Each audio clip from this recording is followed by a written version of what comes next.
Business is booming at Accent Cosmetic Surgery in West Bloomfield. Last month was our busiest month in our history. In addition to greater customer demand, Dr. Mark Berkowitz and his staff are busy sanitizing and disinfecting every room and high-touch surface after every patient. We take every precaution possible. We take temperatures. We take a history on everyone as they come and enter the office as well. The new safety measures include COVID-19 waivers. Dr. Berkowitz says the waivers are for the protection of his staff and his patients. I think it's another step to basically say we care.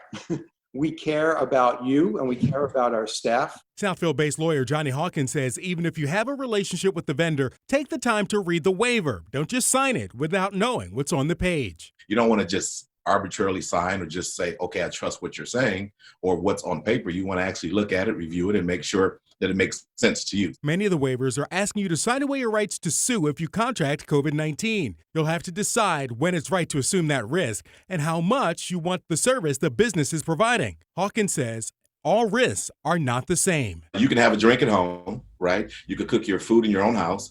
So is it worth it to go socialize? But you might feel differently about signing that waiver for something like a job or school. But what's most important is that whoever is asking you to sign the waiver is also doing their part to fight the spread of the virus. If not, it might render the waiver worthless. If you then as the business owner or as the merchant are not doing your part and at least being compliant with the governor's orders, then no, it's not fair, and you'll probably have a good case in court.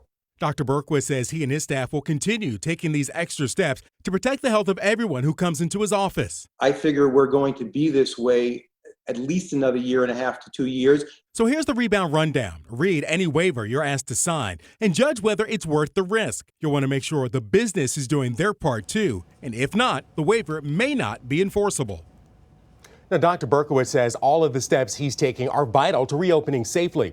He says patients have been receptive to the extra steps like waiting in their car until their exam room is ready so they can go right into the room, no waiting in the waiting room, and that patients have also been accepting of the COVID-19 waivers as well.